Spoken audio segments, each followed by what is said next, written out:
Bismillahirrahmanirrahim. Assalamualaikum warahmatullahi wabarakatuh. Alhamdulillahi wa kafa, wassalatu wassalamu ala rasulillahil nabiyil mustafa wa ala alihi wa sahbihi ahli sidqi wal wafa wa haula'i humul mujtaba.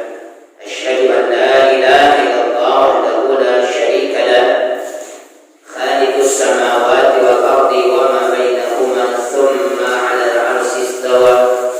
Wa asyhadu anna Muhammadan abduhu wa rasuluh, la nabiyya wa la rasula ba'dah. Qala Allah ta'ala, ya ayyuhalladzina amanu taqullaha haqqa tuqatih wa la tamutunna illa wa antum muslimun. Allahumma salli wa sallim wa barik ala rasulillah sayyidina wa maulana wa habibina Abdillah wa ala alihi wa sahbihi wa mawalah. Bismillahilladzi la yadurru ma'a ismihi syai'un fil ardi wa la fis samai wa huwas samiul 'alim. Na'udzu bi kalimatillahi tammati min syarri ma khalaq. Syukur, ucapan puji-pujian, kalimat-kalimat thayyibah adalah milik Allah Subhanahu wa ta'ala. Begitu banyaknya karunia pemberian dari Allah kepada kita semua. Atas kebaikan-kebaikan itu maka kita memuji, mengucapkan kalimat-kalimat baik ditujukan hanya kepada Allah Subhanahu wa ta'ala. Tidak ada pujian secara hakiki yang berhak menerima kecuali Allah Subhanahu wa ta'ala. Salawat dan salam kepada baginda Rasulullah Muhammad sallallahu alaihi wasallam. Allahumma salli ala sayyidina Muhammad wa ala alihi wa sahbihi ajma'in. Rekan-rekan yang berbahagia, alhamdulillah, hari ini kita berada di tanggal 22 Oktober, di mana pemerintah Negara Kesatuan Republik Indonesia telah menetapkan melalui surat keputusan pemerintah bahwasanya tanggal 22 Oktober dijadikan sebagai hari santri. Maka kita juga berduka cita, semoga Allah mengampuni beliau, pendiri atau pengurus di Jawa Timur. Tersiar kabar beliau wafat. Allahumma ighfir lahu warhamhu wa'afi wa'fu anhu. Hari santri atau waktu itu pemerintah meminta fatwa kepada para ulama tentang apa hukumnya membela suatu negeri yang tidak menjadikan Islam secara resmi sebagai legal standing di dalam pelaksanaan aturan kehidupan sehari-hari. Waktu itu kemudian para ulama termasuk adalah Rais Hadratus Syekh Hashim Asy'ari memanggil seluruh komponen ulama untuk kemudian melakukan musyawarah dan keluarlah apa yang disebut dengan resolusi jihad. Kata resolusi jihad itu masih dipakai ya, sebagai kalimat untuk mendefinisikan atau menyebut apa yang disepakati oleh para ulama pada waktu itu.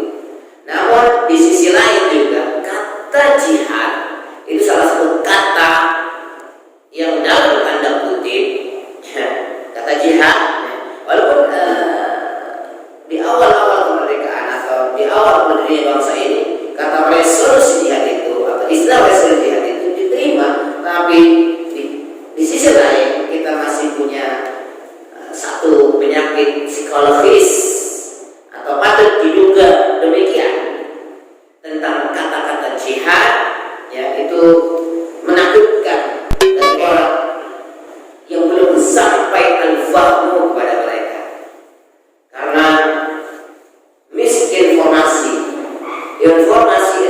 informasi yang tidak tepat yang diterima dan diolah oleh sistem informasi di dalam otak mereka.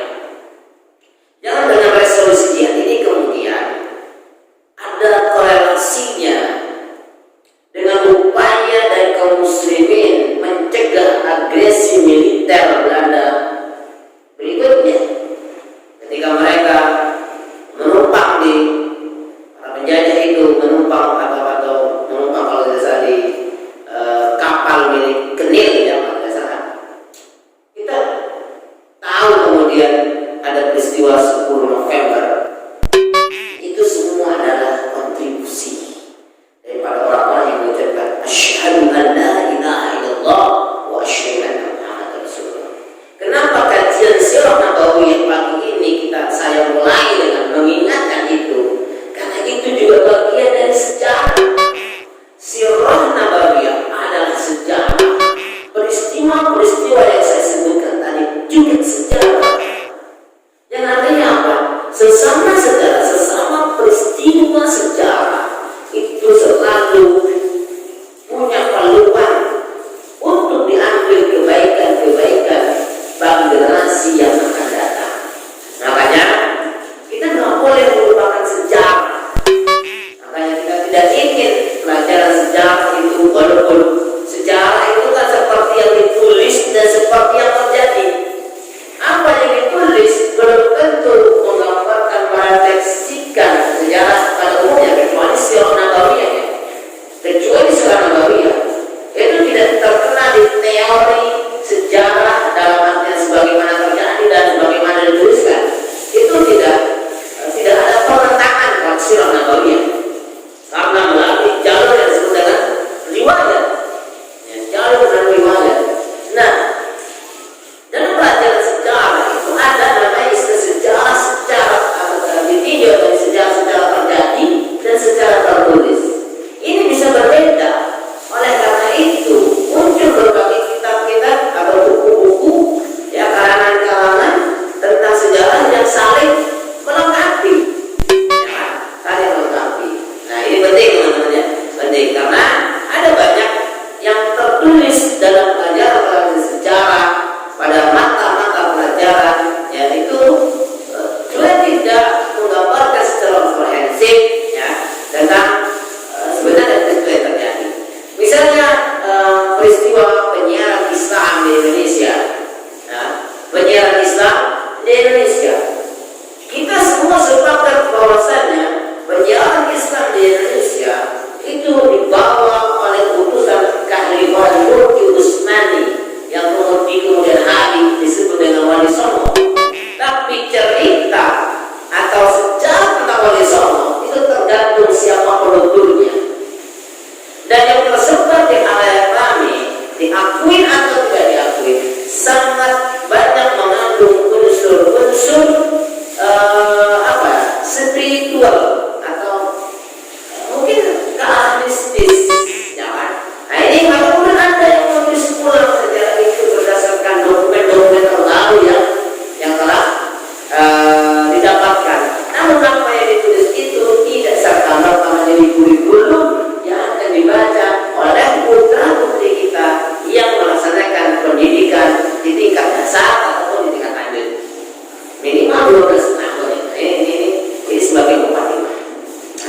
Agar kita bisa, agar kita satu tidak melupakan sejarah yang terkait dengan ajaran Islam yang rentang waktu yang akan kita belajar sirah nabawiyah. Di sisi lain juga kita sebagai warga negara Kesatuan Republik Indonesia, sebagai WNI tidak boleh melupakan sejarah yang terjadi di negeri kita. Baik itu sejarah sebagaimana terjadi ataupun sejarah sebagaimana ditulis oleh para ahli. Itu semua adalah informasi, pengetahuan, knowledge yang harus kita olah. Untuk apa? Untuk apa? Untuk diambil pelajaran berharga agar hal-hal negatif di masa lalu bisa dilakukan antisipasi sedini mungkin. Hal-hal positif dikembangkan. Teman-teman yang dimuliakan Allah SWT, Nabi Muhammad SAW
Khawlah bin Ali, assalamu ala man ittaba'al huda, keselamatan semoga dilimpahkan kepada sesiapa saja yang mengikuti petunjuk dari Tuhan.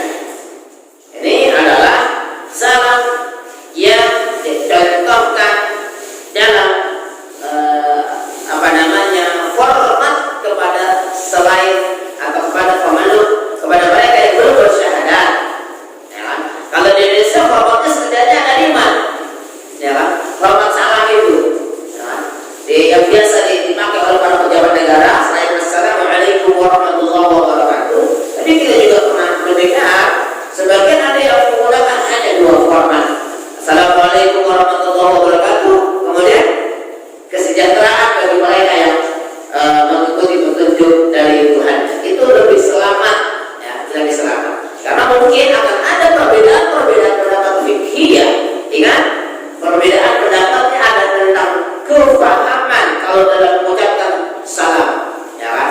Misalnya salam sejahtera, apa itu Om Siswastu, apa itu salam budaya, itu sering digunakan oleh para pejabat di tokoh-tokoh di negara kita. Dalam kita bisa tracking itu di siaran-siaran video-video yang tersebar di sosial media. Namun Nabi Muhammad SAW menggunakan format yang berbeda karena lebih komprehensif. Ketahuilah bahwasanya agamaku akan dipeluk orang yang kaya maupun yang miskin. Forecasting nabawiyah, bukan perusahaan ya. Ini kalau forecasting nabawiyah artinya apa? Base-nya wahyu. Kalau forecasting sistem ekonomi, prediksi masa depan, itu adalah apa? Semacam harapan. Bisa terjadi, bisa enggak. Tapi kalau prediksi masa depan nabawiyah itu pasti terjadi. Karena apa? Base-nya wahyu. Jadi memang ada kemudian pola yang sama kemudian digunakan oleh perusahaan, oleh badan-badan usaha untuk apa? Melakukan semacam prediksi masa depan sehingga antum berproduksi di ruang produksi sana itu memiliki keyakinan barang yang diproduksi akan masih dipakai, ya nggak sih? Masih ada yang pakai kan? Kalau nggak ada yang melakukan itu, maka bayangkan kerugian yang akan dialami pada perusahaan yang akan berdampak pada seluruh karyawan, ya kan? Kenapa dibayar Allah SWT? Dan hari ini terbukti bahkan ketika Nabi Muhammad menyampaikan ini telah ada orang kaya yang masuk Islam, orang tak berpunya yang masuk Islam, namun tetap dicukupkan kehidupannya oleh Allah SWT, ya kan? Apalagi di kemudian hari. Karena itu masuklah Islam niscaya Anda akan selamat dan diserahkan apa yang ada di tangan Tuhan saat ini. Ini adalah format dari pola sebuah pemilik kekuasaan politik, ya kan?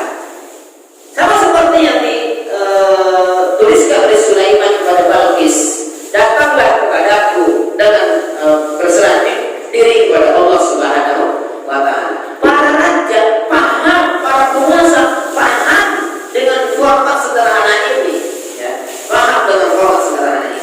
Tapi ada pesan yang sangat kuat dan dalam, karena Nabi Muhammad ketika menulis surat ini telah menjadi pemimpin agama dan menjadi pemimpin politik. Ya, pemimpin politik artinya apa? Kekuasaan yang mengatur sedemikian rupa seperti yang terjadi di negara-negara modern. Itulah cikal bakal proses politik di dalam Islam. Sehingga kalau kita melihat ada orang Islam yang tidak hendak atau melarang pembicaraan yang mengatur urusan orang banyak, pembicaraan yang mengatur urusan banyak itu dalam bahasa sederhananya adalah politik, ya kan? Itu aneh orang Islam itu. Kenapa? Dalam kehidupan orang Islam dibutuhkan kekuasaan politik, ya. Dan dalam sejarah telah tercatat, ya, ada ulama Rasyidin, kemudian apa? Bani Umayyah atau Amawiyah, Bani Abbas jasmani, ya kan? Yang menaungi sekian banyak kaum muslimin di penjuru dunia. Ya kan? Kemudian hari ini kita digiring dalam satu pemikiran, ya kan? Jangan ngomongin politik di grup ini. Padahal politik itu hari hidup orang banyak. Ngomongin aja nggak boleh, gimana coba? Karena beda, ngomongin orang nggak boleh. Gimana mau berpartisipasi? Maka jangan salah kemudian kalau yang menang partisipasi adalah orang-orang yang dalam tanda kutip, ya kan, patut diduga nilai spiritualitas bukan menjadi semangat pekerjaannya, bukan menuduh. Ada di menggunakan kalimat patut diduga, dan itu ada korelasinya dengan produk-produk yang keluar setelah itu, ya kan?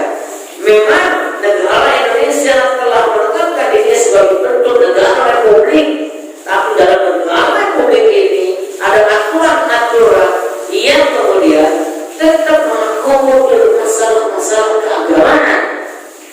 Bahkan kalau kita mau lihat lebih dalam, ada spirit religius di dalam banyak peraturan perundang-undangan. Ya, silahkan baca undang-undang sistem pendidikan nasional misalnya. Ada kalimat, ya kan? Ada kalimat supaya bertakwa kepada Tuhan yang Maha Esa. Kata takwa sendiri itu domainnya kitab suci Al-Quran. Dalam kitab suci lain tidak ada domain atau kalimat takwa.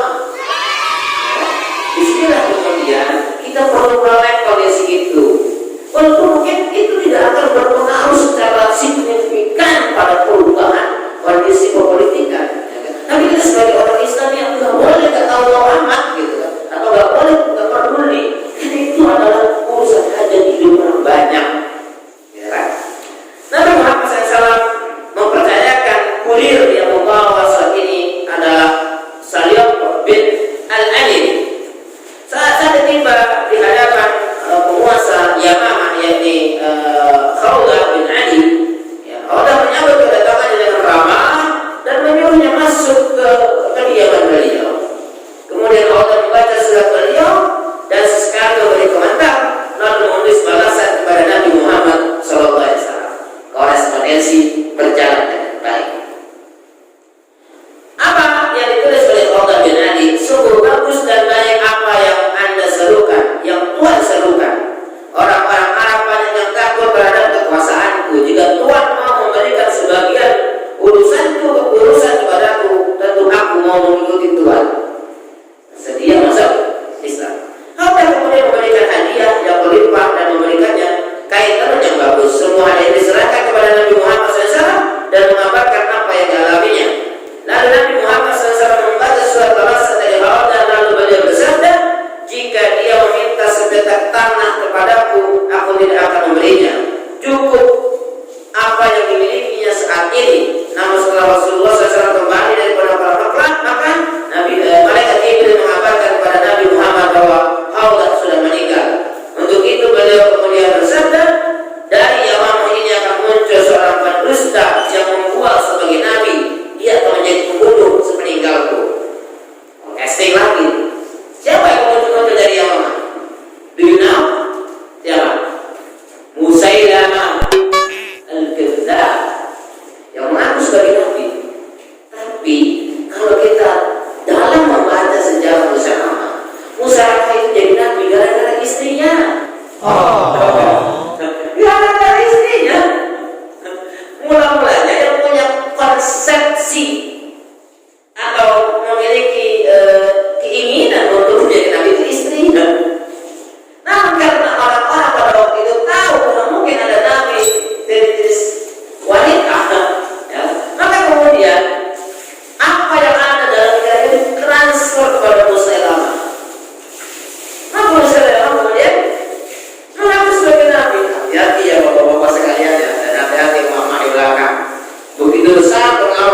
boleh saja pakai sorban, boleh saja pakai simbol-simbol yang menunjukkan seperti orang yang soleh, tapi itu bukan barometer sebenarnya.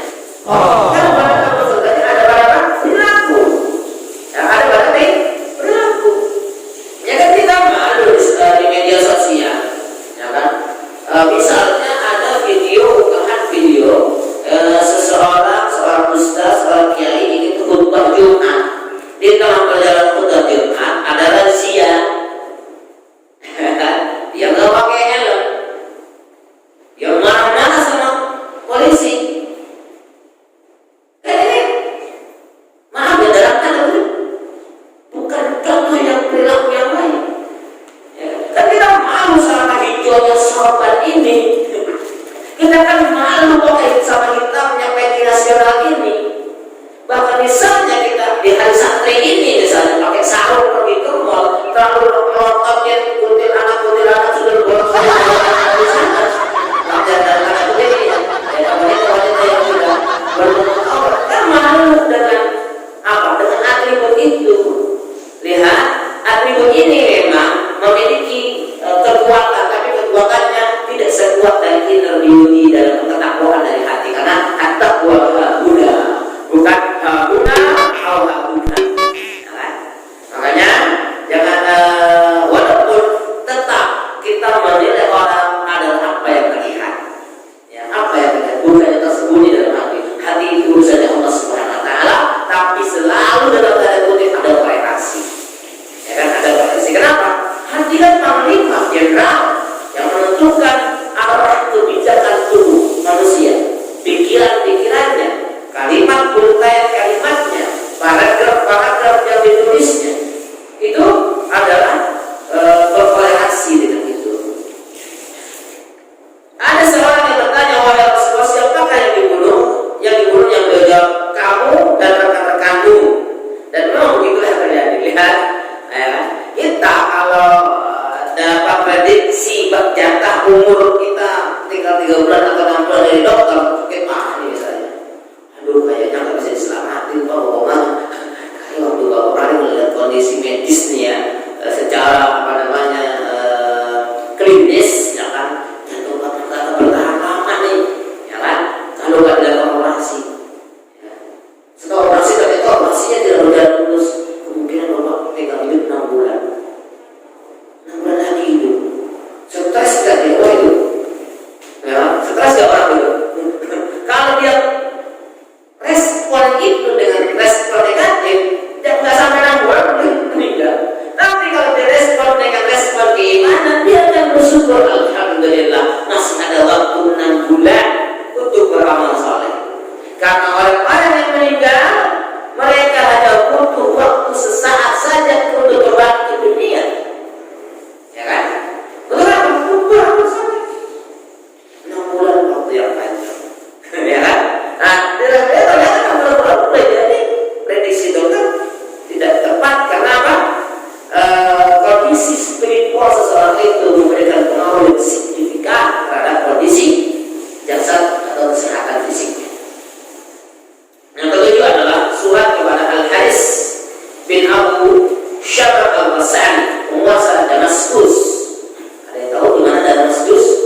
dalam ketika membaca ini, apa yang kita lakukan?